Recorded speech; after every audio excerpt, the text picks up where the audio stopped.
of Global Communications and External Advocacy at the International Fund for Agricultural Development. It is my very distinct pleasure to welcome you all today, whether you are joining us in person here in Rome or tuning in from around the globe. I am your moderator for this session, as have many of you been hearing throughout this summit and in the many discussions taking place across sectors, in the media, amongst civil society organizations, and amongst populations at a wider scale. The world is today facing unprecedented and multiple challenges, from climate change to the economic fallout from the COVID-19 pandemic. If the past 18 months have taught us anything, it is the need for strong, united, and decisive action on a global scale.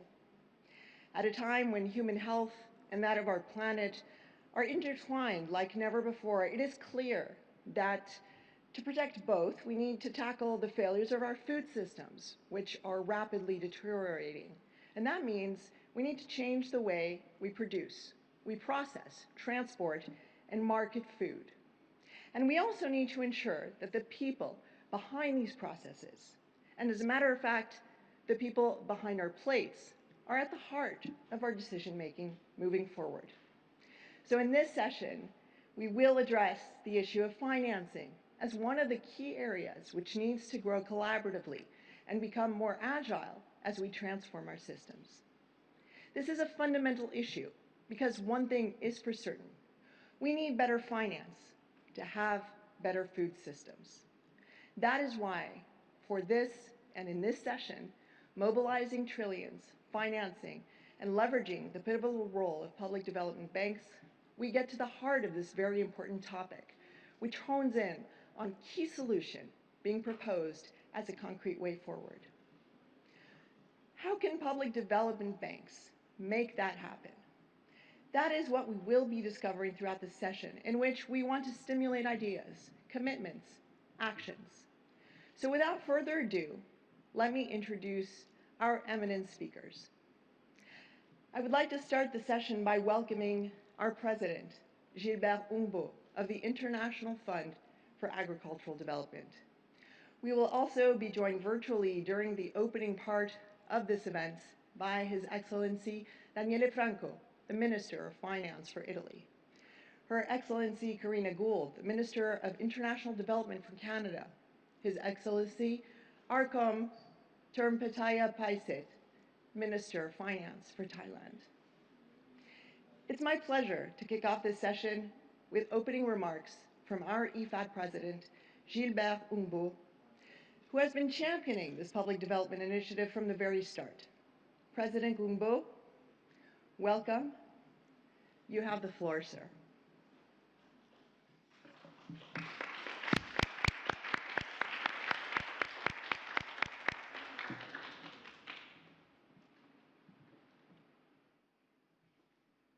Thank you so much, Ellen.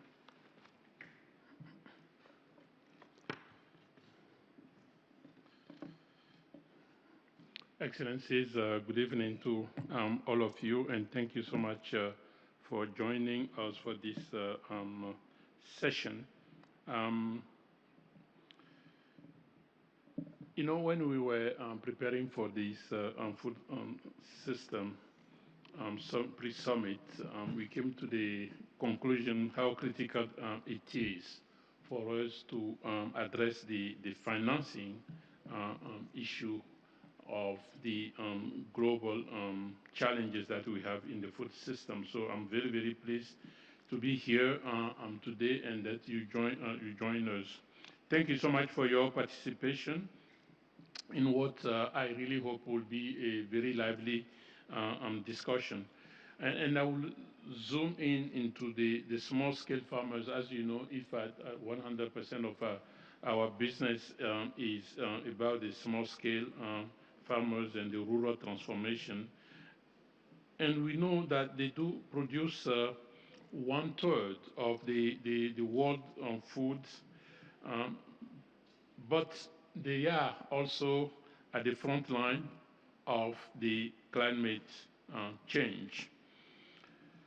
So if we are to mend our broken food systems and achieve our sustainable development goals, we must start with rural people.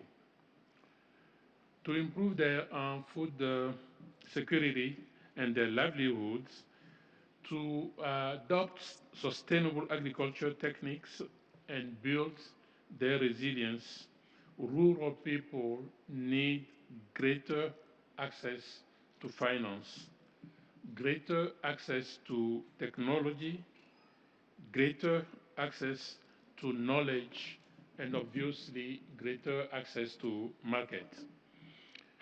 This especially applies to the most marginalized groups, um, as well as women who face particular barriers of access. Transforming food system will require around 350, 400 billion a year, as we have heard in the past weeks, particularly yesterday. Um, Within the food systems, the smallholders, they face the biggest challenges to secure that financing. And we also know that the financial service providers are still unable to meet the full 240 billion demand of small-scale producers' households for agricultural and non-agricultural finance. So the finance gap for small and medium-sized enterprises is also wide, estimated at 100 billion annually, at least in sub-Saharan Africa alone. And let me also remind all of us that in terms of climate finance, we know that less than 2% is gone to small-scale farmers in the rural communities. But we do believe, fundamentally are convinced, that public development banks can make a big difference and play a major role in transforming the food systems, promoting gender, particularly gender equality, and improving global nutrition. The PDBs have the potential to deliver green, accessible, affordable, and usable financial services for rural people. They are already responsible, the public development banks, they are already responsible for over two-thirds of formal financing for agriculture, and they can catalyze more green and inclusive investment in food and agriculture. And that includes channeling more financing toward small-scale producers. But to unlock their potential, many PDBs need to repurpose, improve governance and transparency, and optimize and scale up their financing for social and green investments. Given their mandate and developmental focus, the PDBs have the potential to unlock more funding, including by enabling and by de-risking private investment. So in the lead up to the 2020 Finance in Common Summit, IFAD, in partnership with Agence Française de Développement, AFD, we convened a cluster of agricultural and rural development banks to discuss how to leverage the particular role of PDBs. We are now expanding this group, which received the recognition of the G20 at their meeting, the last meeting in June. We are building a larger coalition that aims to bring together multiple actors, including governments, private sector, research and academia, agri-food companies, and civil society to channel existing and additional investments for more sustainable and also inclusive food system outcomes. Today, both IFAD, Casa Depositi e Prestiti, CDP from Italy, and the IFAD from France. And we know that CDP will be hosting the second edition of the Financing Commons Summit just before the end of the year. We invite all the public development banks, their relevant stakeholders, and every organization present here to join this coalition.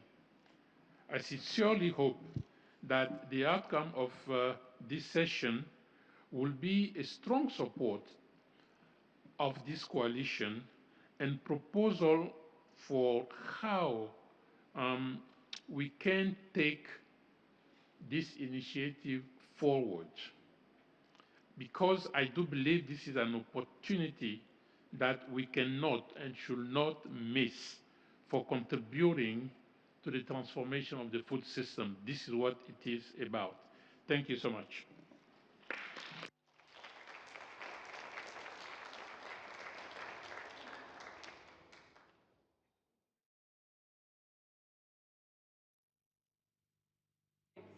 Yielding and heeding to your call, another one of our key champions in this initiative is indeed our host country, Italy.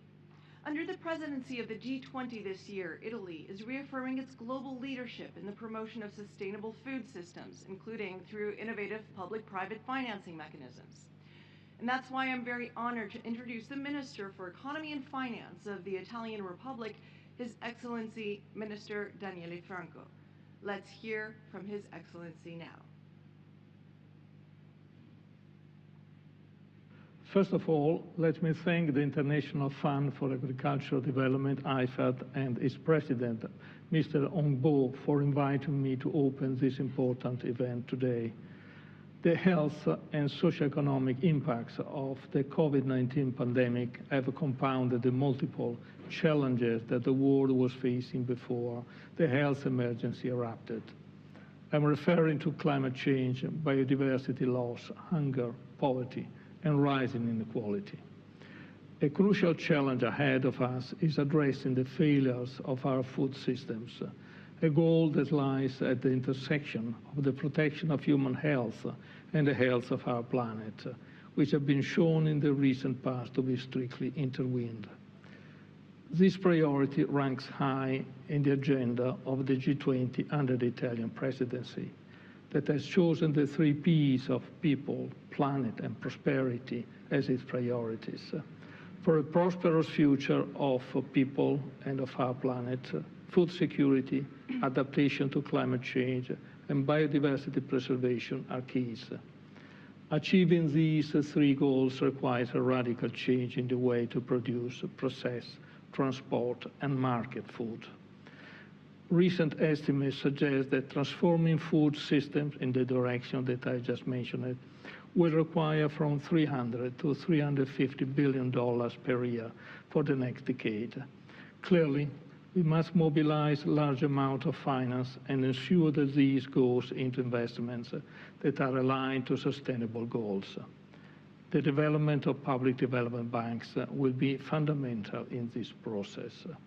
Public development banks, which are approximately 450 globally, have a combined volume of activity worth about $2 trillion per year. This is a huge amount, equal to 10% of the total yearly global investment by all public and private sources. Therefore, given their financial capacity, public development banks can truly make a difference in the pursuit of global public goods. In particular, they can be game-changing for food and agriculture. Their financing actually accounts for almost 2/3 of all the financing for agriculture coming from formal intermediaries, both public and private. This is a huge potential. Of course, channeling funds to environmentally sustainable and fair food system require PDBs to adjust their targets, improve governance and transparency, increase their expertise in social and green projects, and accordingly scale up investments. The G20 is ready to do its part to steer this transition. The Matera Declaration of Food, Security, Nutrition and Food System, released at the end of June by G20 Foreign Affairs and Development Ministers, welcomes the establishment of a Finance in Common working group on financing sustainable food systems, led by IFAD, that gathers public development banks. The 2021 Finance in Common Summit will provide an opportunity to emphasize the role of PDBs in reconciling the short-term response to the pandemic with long-term measures for the economic recovery. The summit will help to engage the development finance community in mobilizing financial resources toward the implementation of the Paris Agreement on climate change and the 2030 Agenda for Sustainable Development, where food security ranks high. These objectives are fully consistent with our ambitions. I'm referring to the Italian G20 presidency, but also speaking in my capacity of Minister of Finance. The Ministry is the major shareholder of the Cassa Depositi e Prestiti, the Italian financial institution for development cooperation. I'm glad that this initiative is developed in partnership with IFAD and with the support from all the members of the Finance in Common coalition. I look forward to a productive discussion this afternoon, and I'm sure your deliberation will contribute to feed into the 2021 Finance in Common Summit.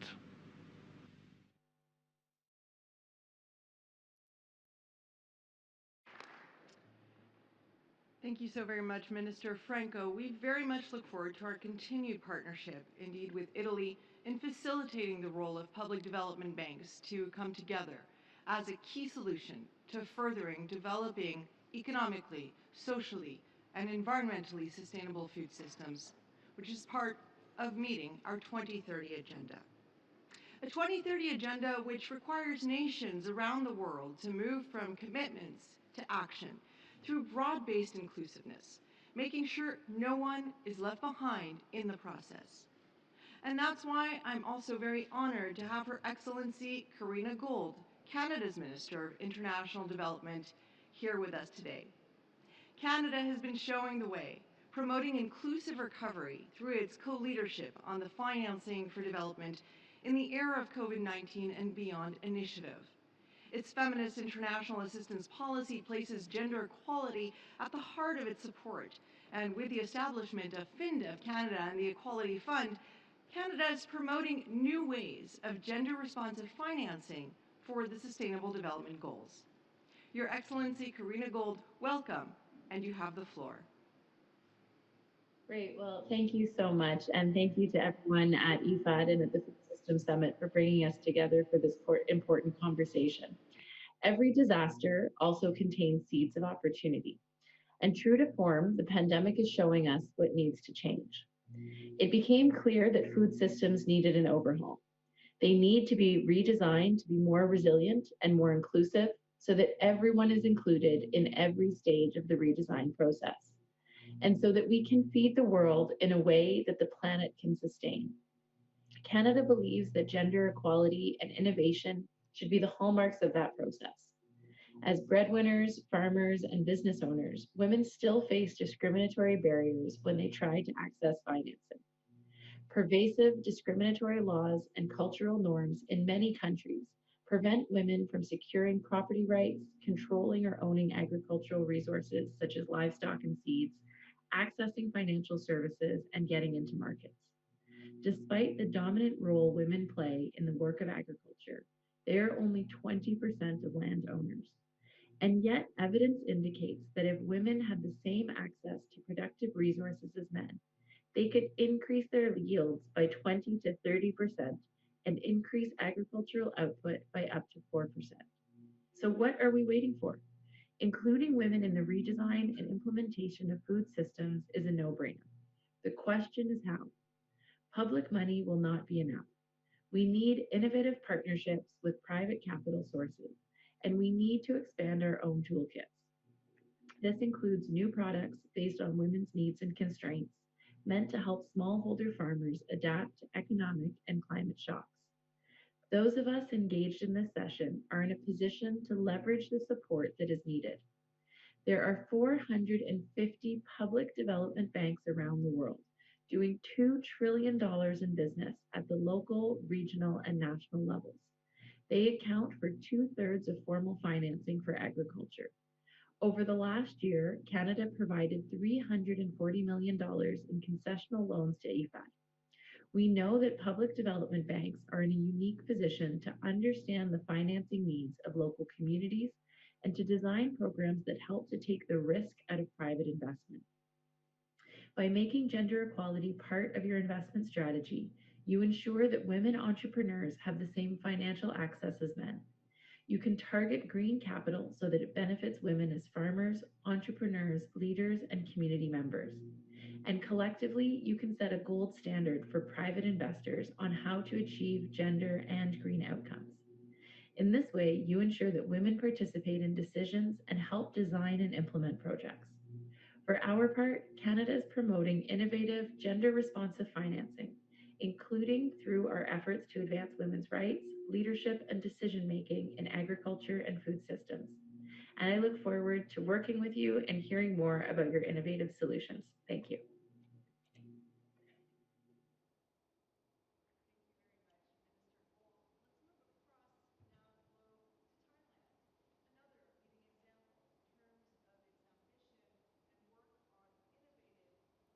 For the 2030 agenda. For that very reason, we are happy to hear from Our Excellency Tirumbitai Paisit from Thailand, who, prior to being appointed minister in 2020, spent over 30 years on the National Economic and Social Development Board, the key agency in planning and formulation of development strategies in Thailand. Excellency, welcome. Good evening, ladies and gentlemen. I would like to thank the United Nations and International Fund for Agricultural Development, or IFAD, for organizing this session to highlight the importance of public development banks. In this challenging time that people in the agricultural and rural area also suffer from the COVID-19 pandemic, these banks can play a key role in not only providing access to financing, but also ensuring food security and livelihood to the unserved and the underserved all over the world. The Royal Thai government remains committed to achieving the 2030 UN SDG, and we believe that ensuring food security is critical as it underpins the success of all SDGs.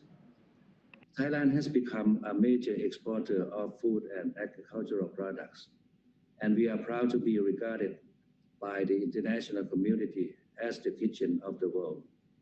Further support will continue to be provided, and we have already included the agriculture and biotechnology, as well as food processing industry, as one of our national flagship projects.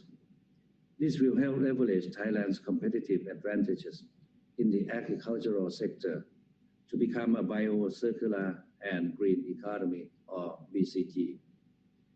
On the financing side, the Ministry of Finance has assisted the agricultural sector through the Bank for Agriculture and Agricultural Cooperative, or BAAC in short, which is state-owned banks under supervision of the Ministry of Finance.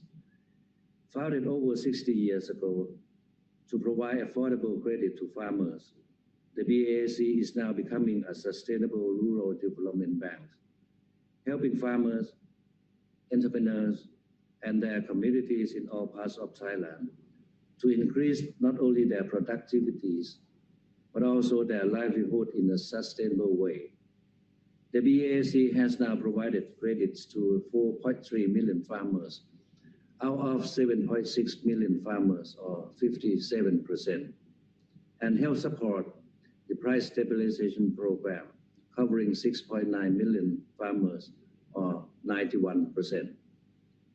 The Ministry of Finance has stipulated policy guidelines to underpin the BAAC strategy direction and operation in the next 4 years as follows. First, financing for all. By expanding its role as a source of funding for community and agricultural sector development through leveraging technology to create innovative financial products that truly serve farmers' needs and support supply chain of the agricultural sector. Secondly, literacy for all. By providing financial literacy and promote better financial planning through crop cycles, as well as upskilling and reskilling farmers, agricultural entrepreneurs, and micro SME for the digital age. Thirdly, responsibility for all. By extending the mission of the BAAC to be community-oriented, environmentally conscious, and financially prudent, all of which are in accordance with the principle of SDG. In addition, the BAAC has joined hands with the Ministry of Finance and other state-owned enterprises to scale up green and inclusive investments by becoming the first public development bank to issue green bond. The Ministry of Finance also issued the first sustainability bond, first in ASEAN, where we have also included the food security as one of our targeted sectors in our sustainable financing framework, which will allow for further investment in this area. Ladies and gentlemen, lastly, I would like to extend my gratitude to the UN and IFAD for organizing this session, for it is vital for all stakeholders to have a platform to exchange ideas and share experiences to devise policies that address challenges in the world's food system. I wish you all a fruitful session. Thank you very much. Thank you very much, Your Excellency, and thank you to all our eminent speakers for kicking off this very important section and session, and for those remarks, a clear ambition to work together towards effective financing solutions which will move us closer to our common objectives. Common objectives which we have mentioned several times need to be inclusive. They need to bridge the gap between sectors. And so it's time now to move to our discussion to just that. Our panelists who are here today with us, which I will be introducing in a second, are all game-changing players in their own areas, from the private sector to farmers' organizations to leading development banks. So it's my pleasure to introduce them today. We begin with a leading player in the private sector, Jeremy Koller, Chair of FAIR and Chief Investment Officer, Koller Capital. Jeremy is also the founder of the FAIR Initiative, a collaborative investor network supported by investors with more than 40 trillion in assets under management that raises awareness of the environmental, social, and governance risks and opportunities in the global food system. Jeremy has won numerous accolades from the media, and the most recent being in 2020, when he was recognized by Financial News as one of the 50 most influential people in European private equity. He's leading the way into what investment needs to turn towards, and from IFAD and from the UN at a larger scale, expanding our collaboration with the private sector is fundamental. We know we won't reach the Sustainable Development Goals without the private sector's investments, know-how, and experience. We're also joined by Elizabeth Nsimdala, President of the Pan-African Farmers Organization, and it's wonderful to have her here with us in person. She is a successful agro-entrepreneur and agropreneur from Uganda. She was awarded a globally recognized by the World Farmers Organization as one of the exemplary women leaders in contributing to sustainable development. She represents hundreds of thousands of farmers who are the backbone of our food systems, and without whom food security of our continents cannot be guaranteed. We're also joined by Alan Elizondo Flores, the Director General of Fideicomisos Institutos en Relación con la Agricultura, FIRA, a leading development financial institution of the Mexican government, managed by the central bank that delivers loans, guarantees, technical assistance, and subsidies to relevant participants in the Mexican agricultural sector. FIDA promotes the consolidation of a sustainable, productive, efficient, and inclusive agricultural sector in Mexico. And finally, it is my true pleasure to welcome Beth Dunford on my other side, recently appointed Vice President for Agriculture, Human, and Social Development at the African Development Bank. Before becoming the VP of AFDB, Beth held senior level leadership positions in the United States government, where she managed large and complex programs working with the private sector, civil society, and multilaterals and bilateral institutions, as well as with the African governments to deliver agricultural, social, and human development impact at scale. So thank you very much for joining us all today. Let us first turn to Jeremy Koller, who's joining us live. Jeremy, you, more than any other, understand the true importance in catalyzing more investments from the private sector to rural areas. It's great to have you with us. Welcome. Let's start off with a question. I want to make sure that you do hear us well. You do hear us? Okay, perfect. Tell us, what is missing, do you feel, to empower ESG investors to achieve greater positive impact on food systems? And how can development finance institutions, including PDBs, help create that environment and incite them to start investing in rural economies or increase their investments in that direction? Thank you for that. May I just start by saying the obvious, that private investors, PDBs, governments, it's one ecosystem, and each drives behaviors of the other. Investors need greater awareness, private investors, and tools to help them quantify the environmental, social, and governance risks in the food system.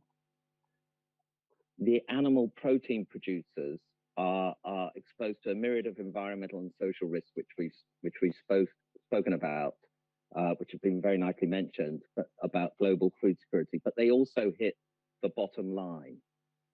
And from a bottom line point of view, this is about materiality, not morality.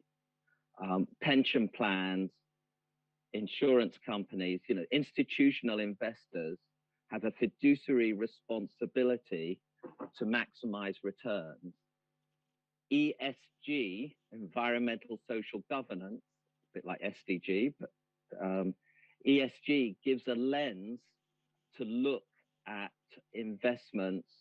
So for instance, the reason why pension plans now care about climate and how it affects their investments is, what's the point of having a pension in 2050 if it's too hot to live in?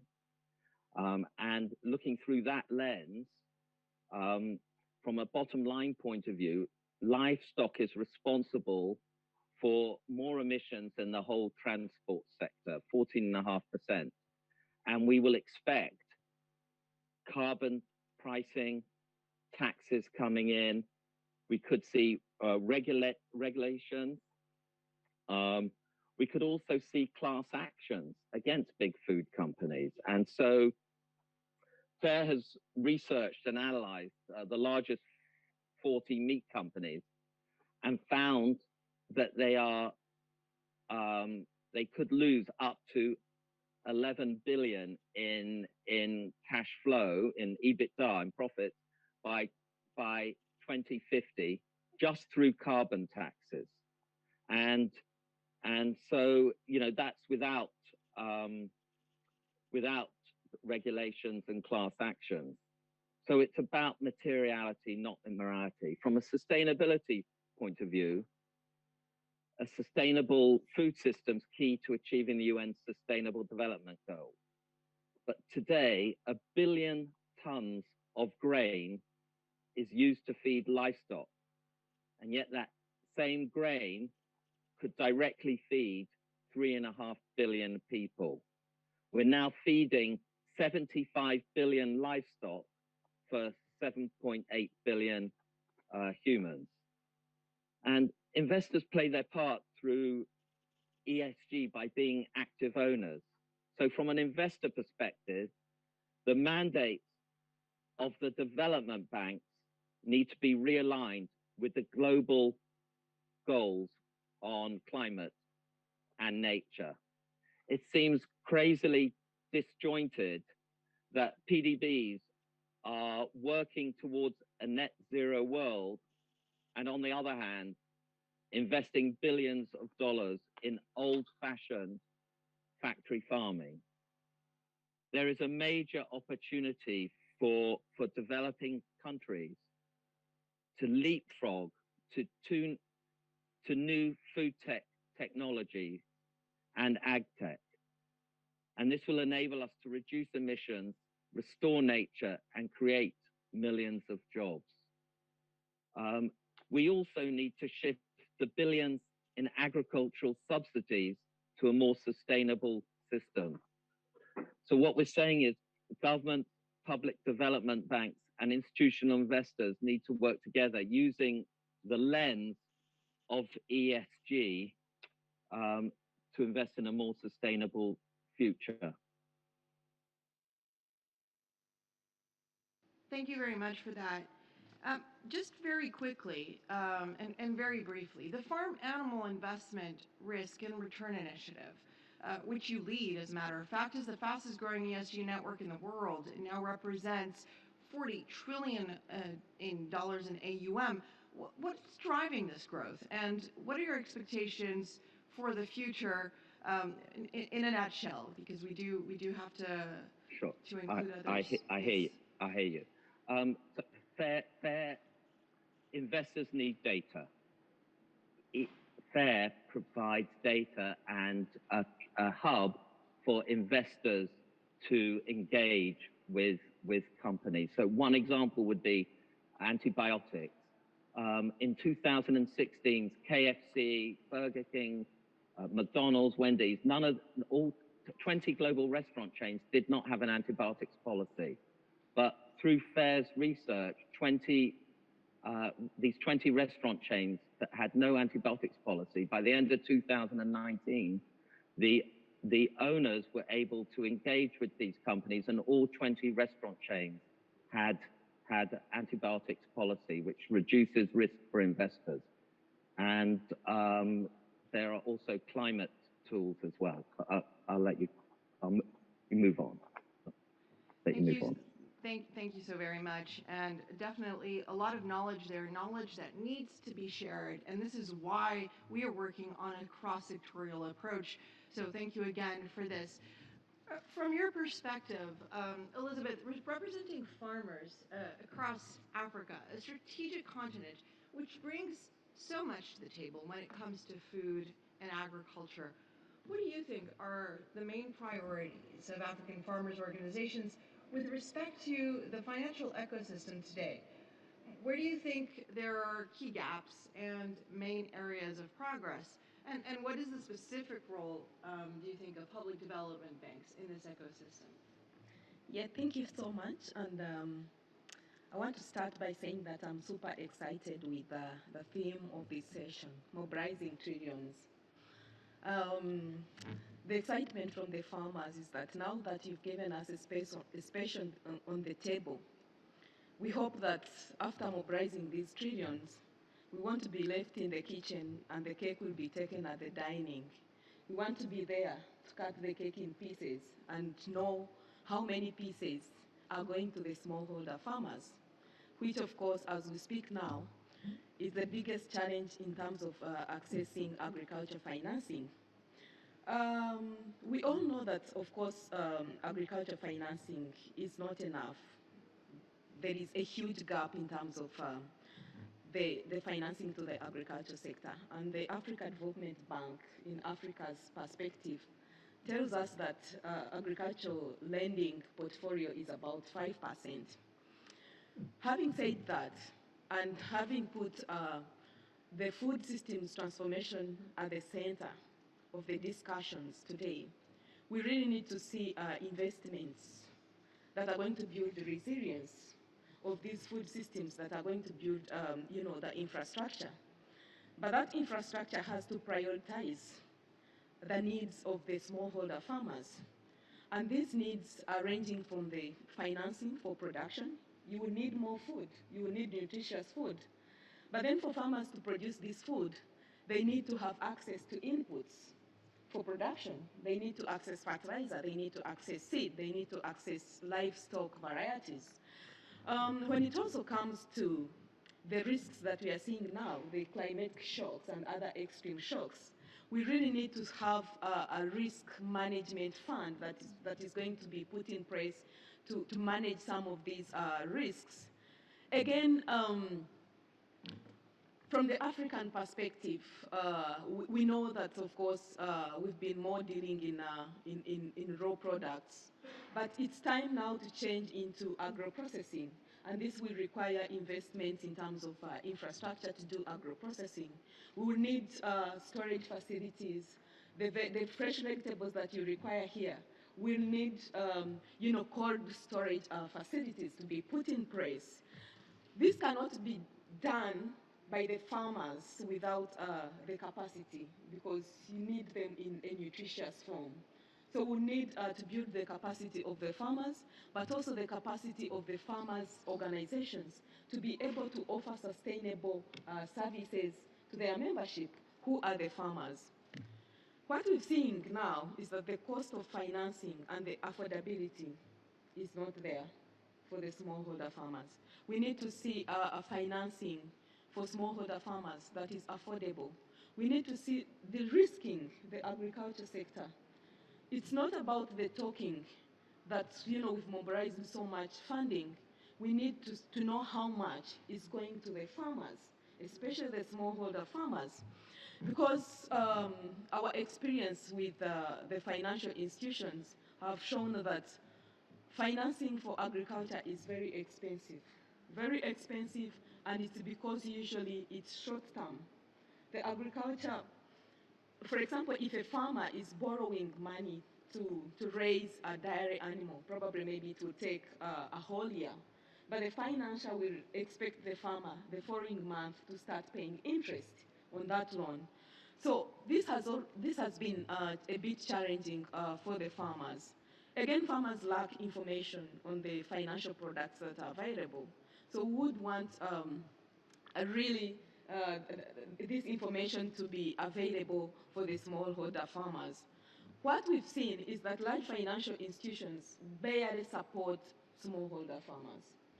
Their main focus is on large-scale farmers, but also these smallholder farmers in their small and medium enterprises. We need to see a mitigation fund that is coming in, to build the capacity to mitigate all the risks that are involved.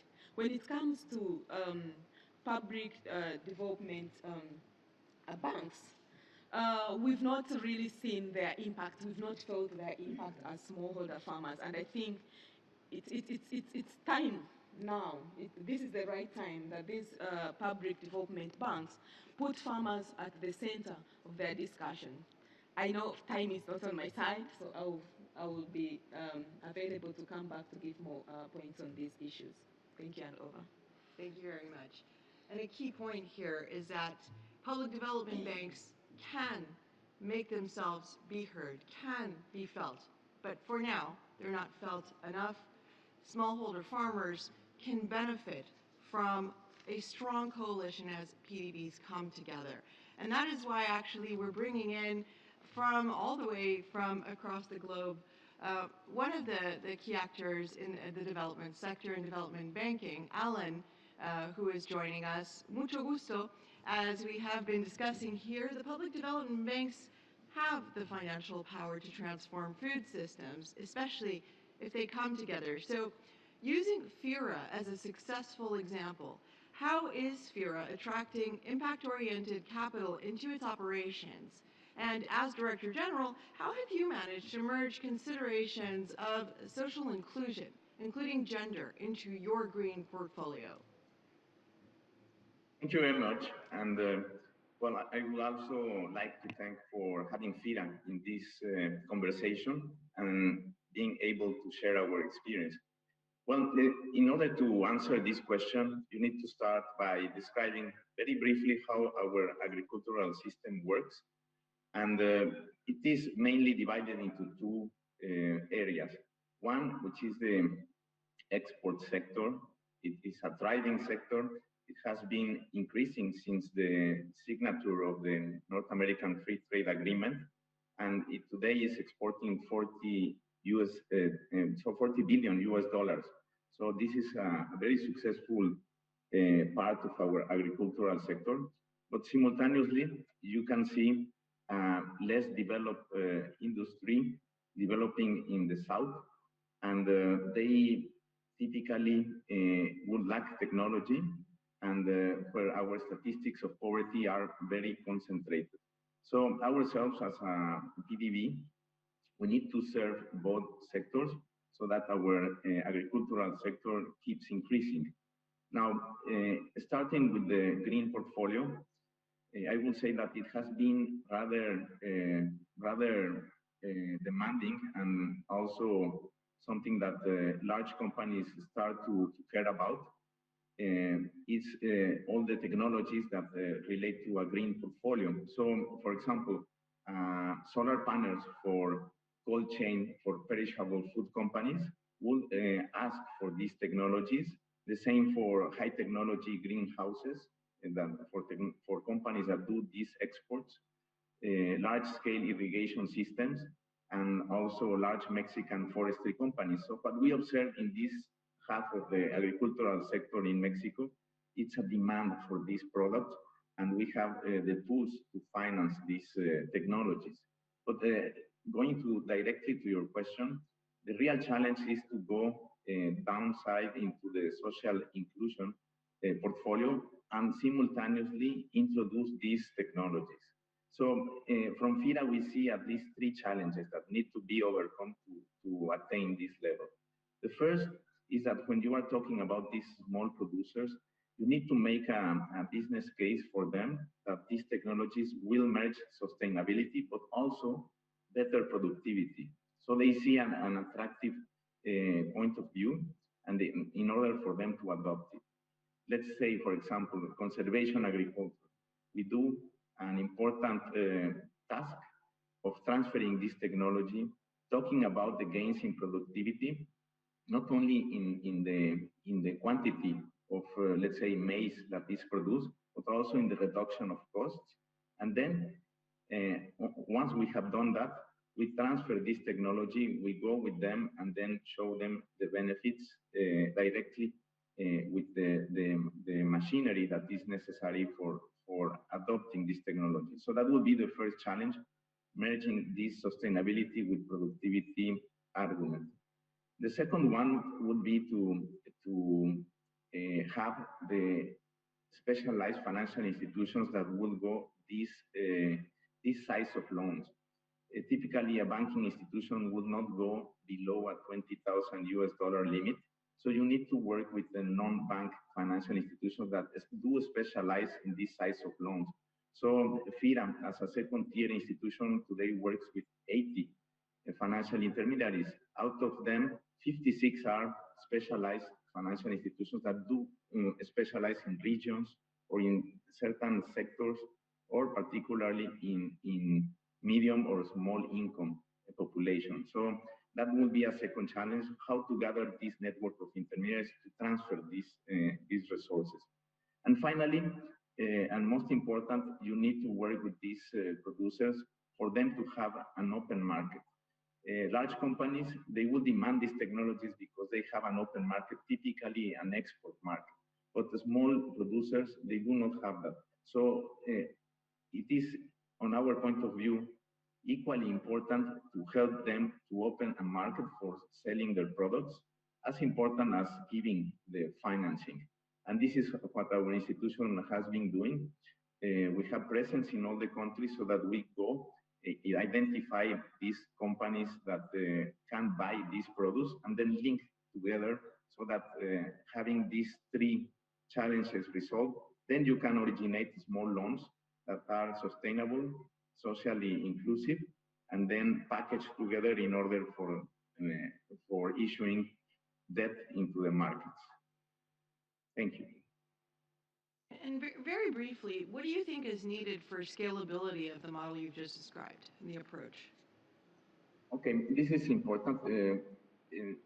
FIRA has been benefiting from changes that have happened in Mexico in the last years. In 1997, we got a pension fund reform, so that now we have, all these savings, nationally savings that account for 40% of GDP, and we can tap that institutional investor base. We have also the NAFTA that has opened markets and allowed also for foreign investment in the financial sector. We have a regulatory framework for banks and pension funds that is up to date with Basel Committee Accords. The government has developed a long-term structured debt market so that we can issue debt in the long term. And finally, you have instruments that tap the blended finance arena. So FIRA would be one of these instruments. And once you gather all these together, then you can install your model. The model, very briefly, is a second tier, so we work horizontally with 8 intermediaries. If we were one intermediary, it would be very difficult to attain the scale or issuing a bond in the markets that would need to be 100 million US dollars in size, so that it reaches the pension funds. So by being horizontal, we can tap the portfolio from all the financial institutions in the country, build scale, and then issue that into the markets so that we can transfer from the pension funds to the small producer, the one I described previously. Thank you very much for sharing that. Beth, let's turn to you now. You've just listened to a colleague from the development bank sector. How does this relate to the work that you've done, speaking both from your lengthy and impressive experience in leading on crucial global hunger and food security initiatives that truly have changed the lives of millions, and from your today African Development Bank hat, a key driving institution as we join forces to share knowledge and mobilize resources to finance the transition to better food systems. What is your reaction to this, and how do you think the African Development Bank is catalyzing change and innovation in the financial ecosystem for African food systems, in particular in the post-COVID recovery context? Well, great. Well, thank you for the question. And we know that public development banks currently account for almost 2/3 of the formal financing for agriculture. So, of course, that makes them critical players of the sustainable food systems transformation. So, AFDB has long supported public development banks through lines of credit. A recent example is 95 million loan support injected as long-term capital to the Tanzania Agricultural Development Bank. And this loan enabled them to reach over 2.4 million farmers. And that really enabled these farmers to increase their productivity with some really impressive results. Of course, we know private finance can also be impactful, which we've talked about here today. But right now, commercial banks only lend between 3 and 8% of their credit to the agricultural sector, which in some countries supports as much as 70 to 80% of the population. So with the right de-risking mechanisms coupled with technical assistance, private finance can reach those typically excluded as well. AFDB has a lot of programs in this area. One initiative that I talked about earlier this morning is the Affirmative Finance Action for Women in Africa, or otherwise known as AFAWA, which focuses on reducing the financing gap women businesses face on the continent. So we need to be creative to make both public and private financing work for agriculture, especially for women, smallholders, agri-SMEs that are not often able to access finance. But we know in general there's not enough money, not in the public sector, not in the private sector. We know there's a real need to increase investment. We've heard a lot of numbers in the hundreds of billions. But we know we need to significantly increase our investment to end hunger by 2030 and double the incomes of small-scale producers. And this gap is coming at a time when 246 million Africans are going to bed hungry every night. Food insecurity is on the rise, And nowhere in the world are the challenges of achieving sustainable and inclusive food systems more acute in the face of changing climate than they are in Africa. But the climate adapted technologies to feed Africa exist. The Technologies for African Agricultural Transformation, or TAT, is a technology and innovation delivery platform supported by the African Development Bank, the Gates Foundation, IFAD, and several other partners working with CGAIR, national research organizations, private sector, and farmers. And in just 2 years, TAT has reached 11 million farmers, expanding food production by over 12 million metric tons, and saving countries' food imports worth $814 million. But what has been lacking is a comprehensive approach and the financing to take these climate-adapted technologies to scale. The African Development Bank, we are going to do our part. We will invest $10.5 billion over the next 5 years to boost the development of agricultural value chains and food production in Africa. But greater resources are needed. To mobilize more resources, the African Development Bank and the International Fund for Agricultural Development developed a global high-level dialogue on feeding Africa in April. The event was attended by 19 African heads of state who called for the establishment of a financing facility for food security and nutrition in Africa. This financing facility will give us scale. It will help us mobilize additional resources from green funds to bilateral development assistance and leverage the private sector for transformation of African food systems. This facility focuses on scaling climate-adapted food production technologies and extension services to 40 million farmers, supports agricultural research, also the enabling environment, investment in market and rural road infrastructure to efficiently get the produce to market, and provides innovative financial instruments to leverage private sector financing. Support to public development banks can be routed via this financing facility as a means of ensuring focused, systematic, synergistic investments to fuel the inclusive transformation of African food systems. The financing facility for food security and nutrition in Africa will deliver results at scale and is the type of outcome that we need from the UN Food Systems Summit. Thank you.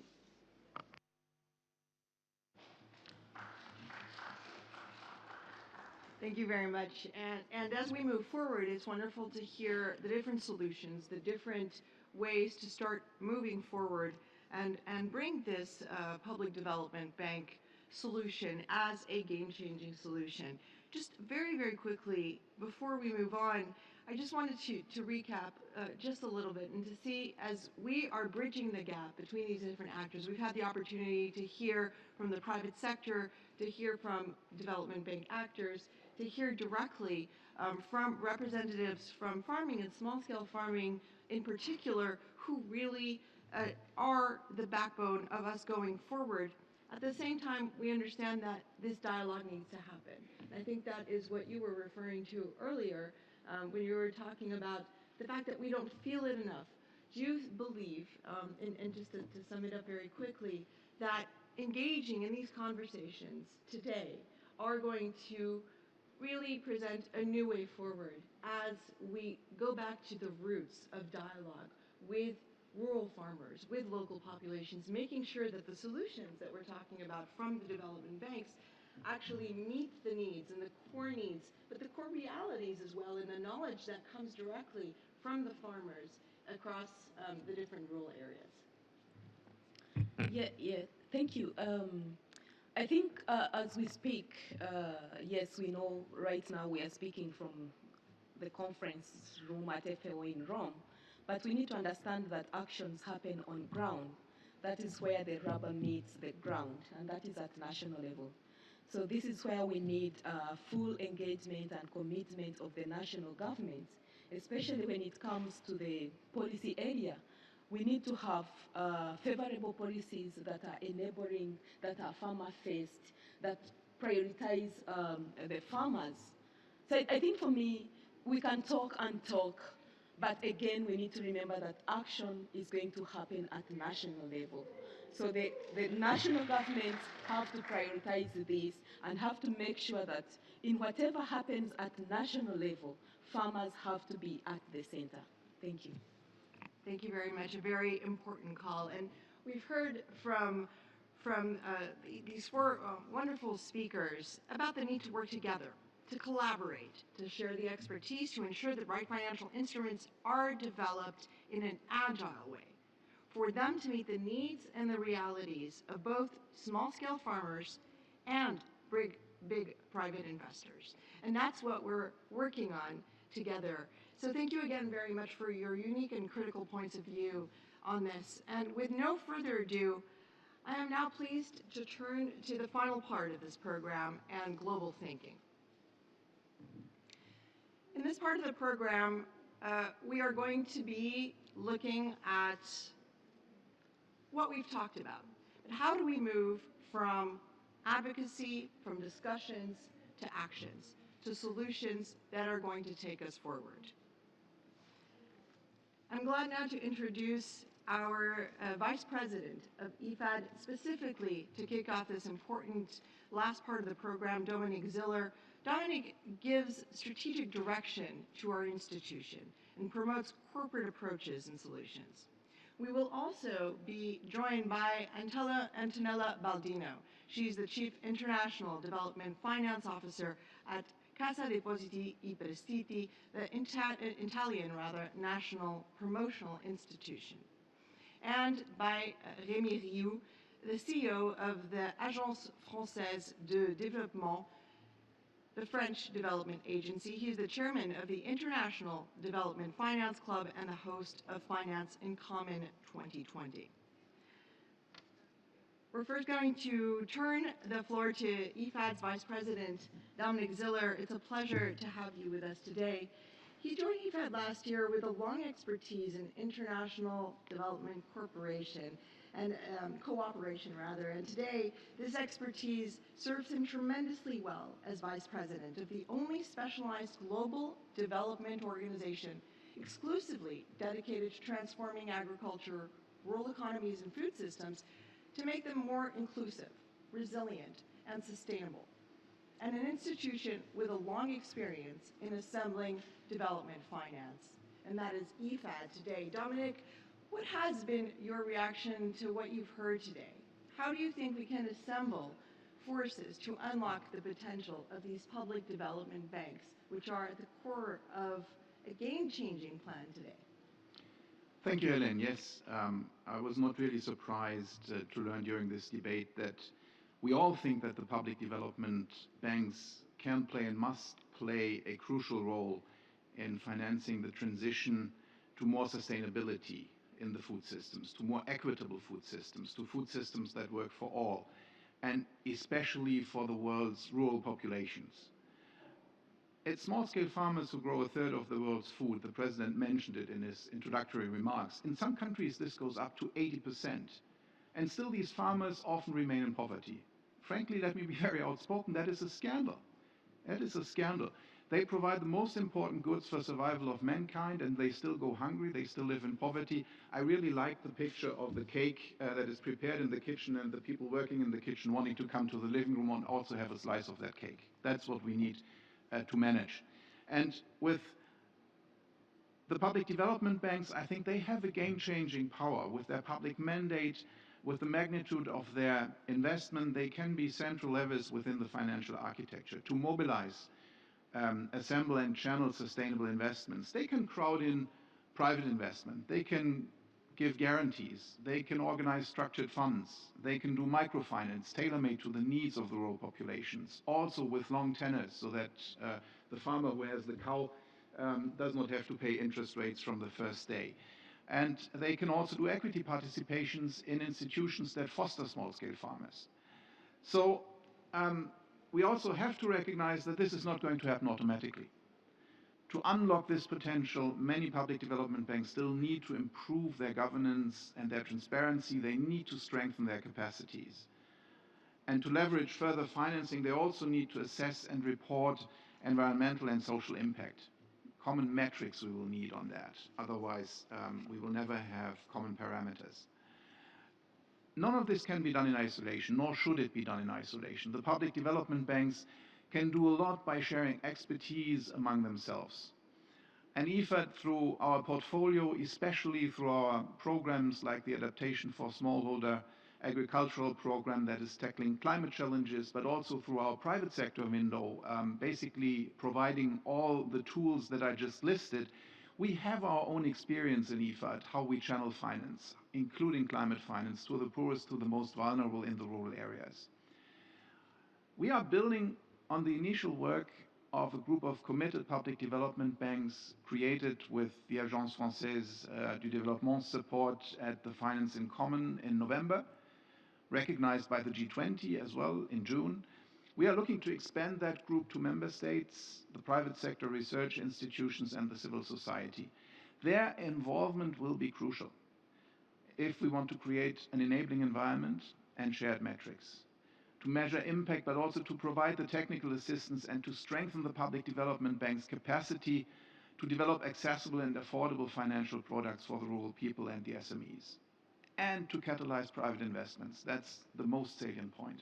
This is why IFAD, the Agence Française, and CDP are jointly calling on every organization participating in this UN Food Systems Pre-Summit to be part of our coalition for action for inclusive and sustainable food systems finance. Together we are taking the lead in building a coalition of partners committed to advance the agenda of green and inclusive finance for food systems, with the public development banks at the center. The recognition of the role of these banks must be one of the UN summit's main outcomes.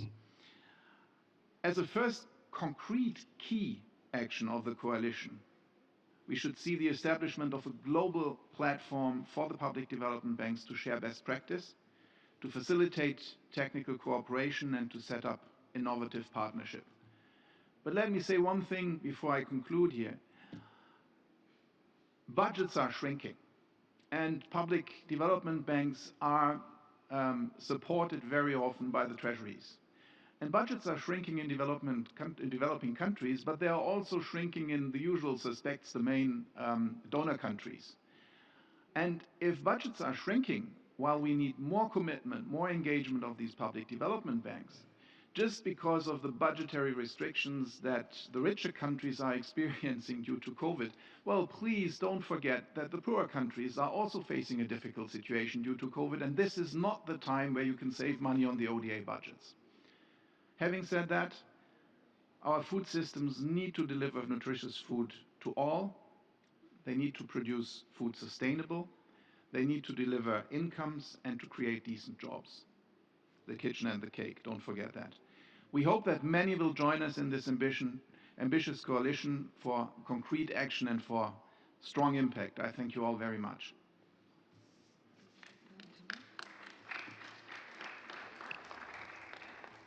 Thank you very much, Dominique.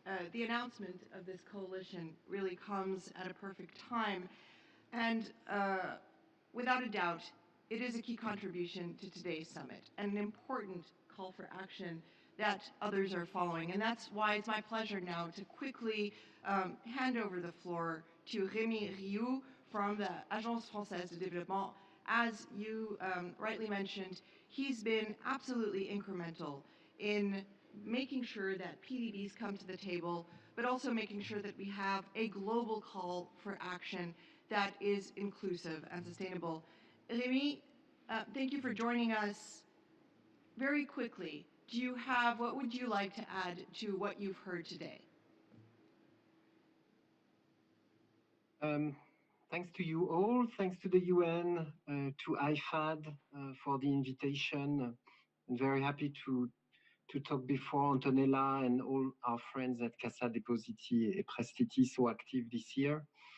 Well, we all know and feel that we are back at the front lines of food security, somehow like 10 years ago. And as always in times of crisis, the question of financing, urgencies, and the question of investing in future capacities is key. This is the case for climate, at the heart of the discussions of COP26. This is the case for biodiversity. This is also extremely important and challenging for the September Food Systems Summit.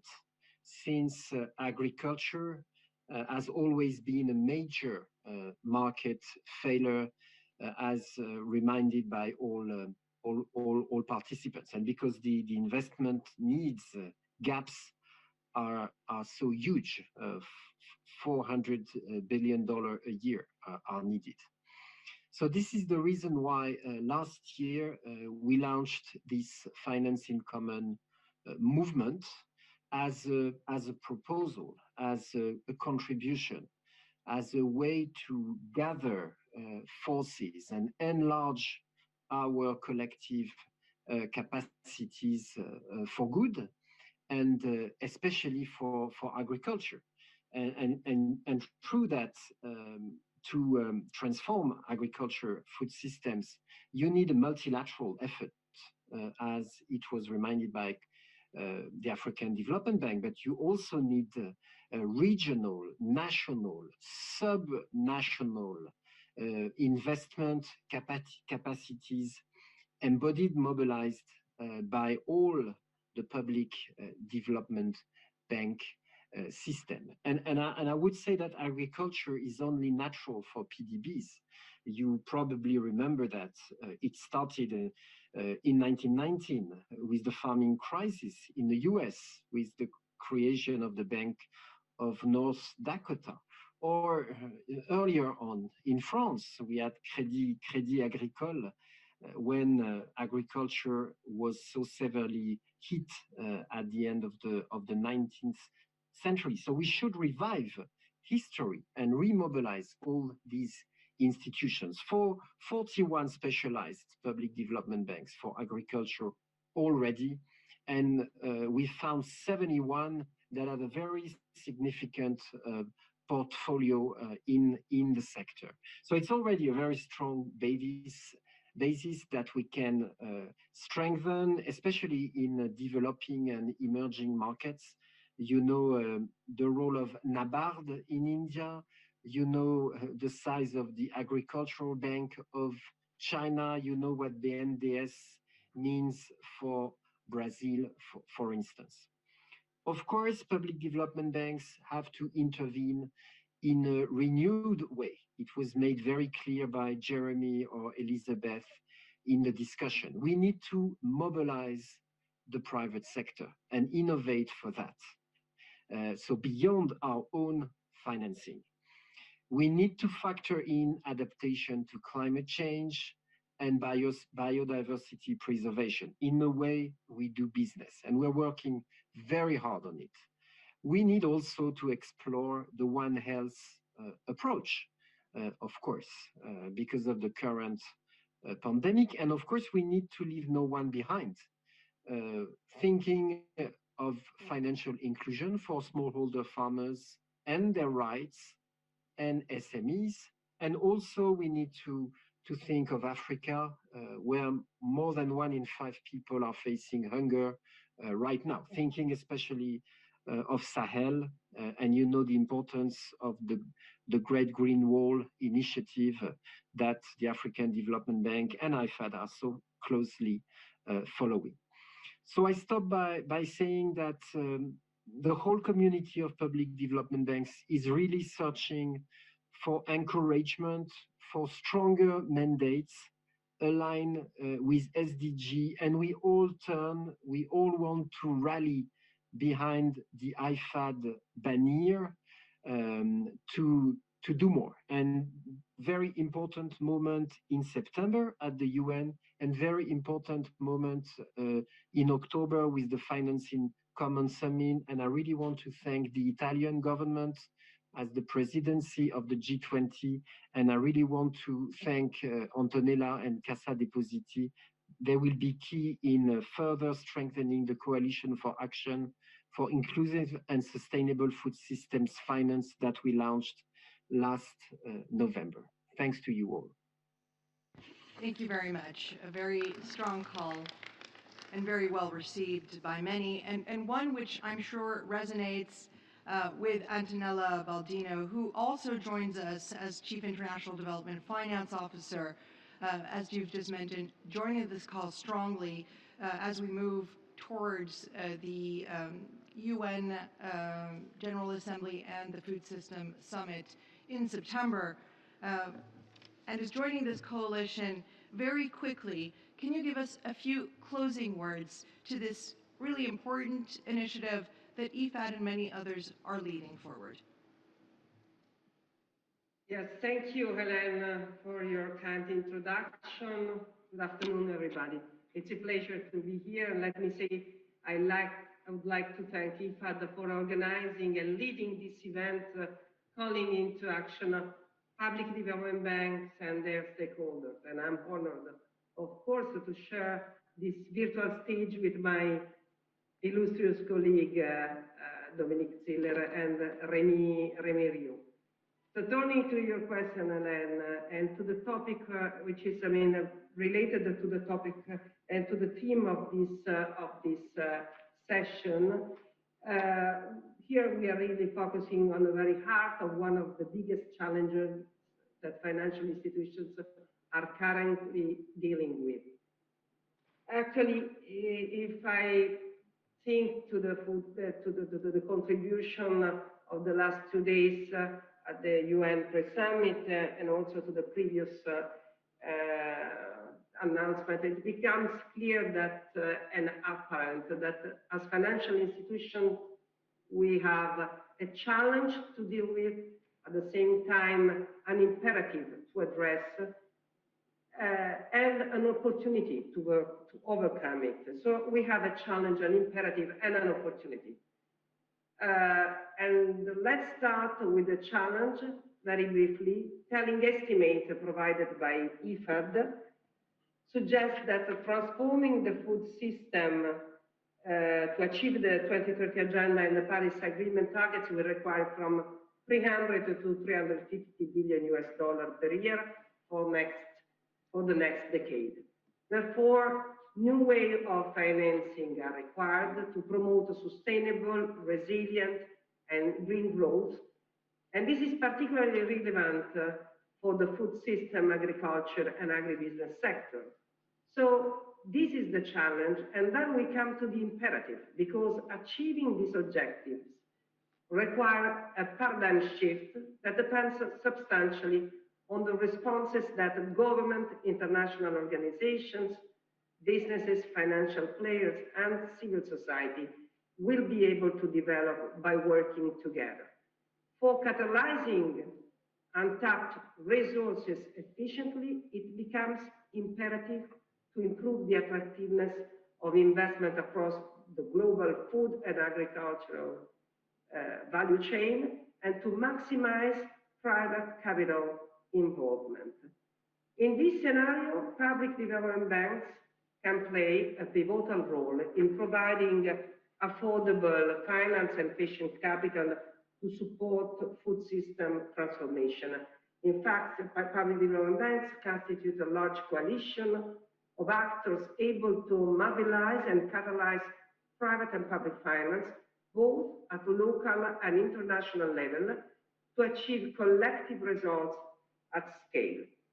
So given the challenge we are facing, the imperative to mobilize increasing volume of finance, public development banks, PDBs, turn out to be the opportunity, or at least one of the opportunities. Indeed, this was further underlined by our Prime Minister Draghi yesterday in his address to the Pre-Food System Summit, when he stated that we need more funding from governments and development banks to reduce risk for investors in agricultural sector and improve access to credit, especially for small farmers. So PDBs are ideally placed to play a major role in mobilizing increasing amount of resources in this context, where it is fundamental to strike a new balance between the public and the private sector, between the logic of donors and the logic of market players. This is the core mechanism of blended finance, and I would say also the unique approach of PDBs, rooted in their public mandate combined with a market-oriented perspective. All these challenges, imperatives, and opportunities will be at the center of the next Finance in Common Summit. As you know, a second edition of the Finance in Common Summit will be held in Italy next autumn in Rome and will be hosted by Cassa Depositi e Prestiti in partnership with IFAD under the auspices of the G20 Italian presidency. The event will convene for the second time the entire development finance community, consolidating the coalition of PDBs launched last year and reinforcing their cooperation and fundamental role in increasing and redirecting global financial flows for the achievement of the 2030 Agenda and the Paris Agreement targets. So, considering the food system transformation as a fundamental piece in the mosaic to tackle the SDGs, we are honored to work together with IFAD to propose a specific focus on food, agriculture, and agribusiness during the summit second edition. This will be an important occasion to share insight and discuss strategic scenarios that will characterize this sector in coming years, from innovation and digital agriculture revolution to climate change and biodiversity, through international trade and global value chain. Moreover, we believe that the Finance in Common will be also the best venue to present joint initiatives and platforms as previously also mentioned by Dominique Ziller, representing a concrete step to support a PDBs community to align and redirect financial flows for the creation of a sustainable food system. We at CDP, we are more than ready to work with IFAD, IFAD, and the other Finance in Common partner to further develop this initiative, leveraging on our knowledge and expertise built over time in this sector, food and agriculture, that represents one of the Italian excellence in which we have a cutting-edge financial and entrepreneurial expertise. We really hope that this Cassa Depositi e Prestiti really counts on its partners PDB's contribution to make this event a concrete step towards achieving our common goals. Thank you for your attention and for your participation to the summit next autumn. Thank you so very much. And I think what makes this call to action so strong is indeed that it bridges the gaps. It brings us closer to our different realities, and therefore it resonates across our different sectors. Just before we close, we'll recap very, very quickly. I think what we've learned today and some of the key takeaways are that public development banks can be catalysts for financing. We urgently need to unlock their potential to make a difference for millions of the world's most vulnerable people. Already, a coalition led by IFAD, AFD, and CDP is being set up to transform ambitions into actions. And today we've heard a call to make sure that many other actors across different sectors join. There's a clear and strong call for partners to join, and that has been made. This is what makes our collective ambition and commitment to the 2030 Agenda and the Sustainable Development Goals so powerful. SDG 17, let's not forget alliances, reminds us that if we want to succeed, we must do it together for today and the future generations. And that's why we've all come together throughout this program to make sure that the different sectors are represented and that strongly we make this a game-changing solution as we move forward. Thank you again to everyone for taking the time to join us from across the globe, to join us here physically in Rome after a year and a half of virtuality. It's great to see people together. Many thanks, and this is just the beginning. Good evening.